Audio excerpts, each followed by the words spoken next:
Let's consider the 5 forces one at a time. The first force is the threat of new entrants.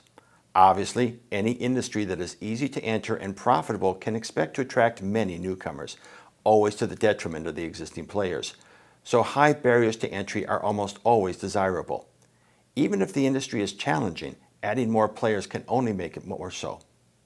The barriers of entry to consider, they include first, economies of scale.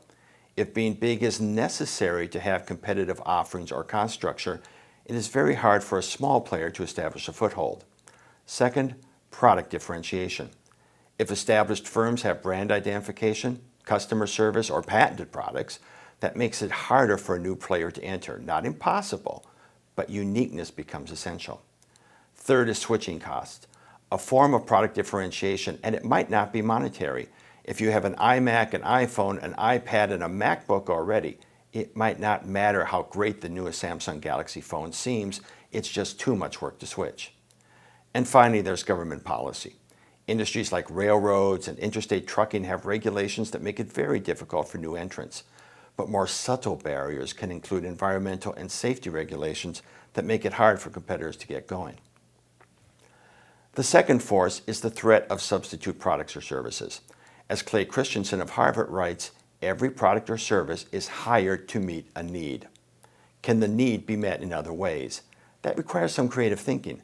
But my experience is that the biggest threats to an enterprise come from being surprised by one of these out-of-left-field alternatives. For example, think about hotels. 20 years ago, if you needed to meet with people in Boston, you needed to stay in a hotel room. Today, you might stay in someone's spare bedroom booked on Airbnb. Or you might never leave your own bedroom and do a Skype or a WebEx instead.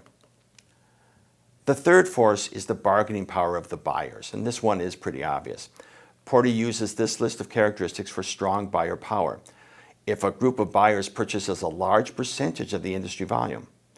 When I worked in the diskette business for 3M, for example, Walmart bought over a quarter of all the industry volume. That means they had a lot of power.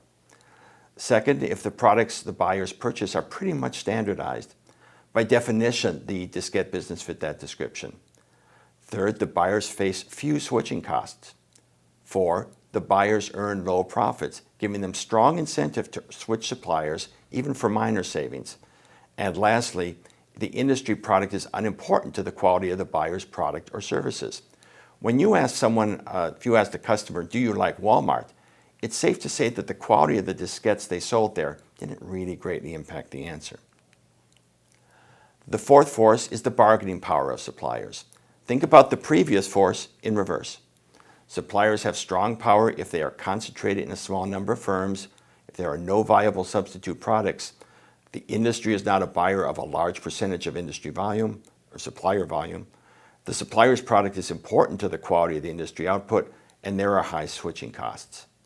And that leaves the fifth force for the next video.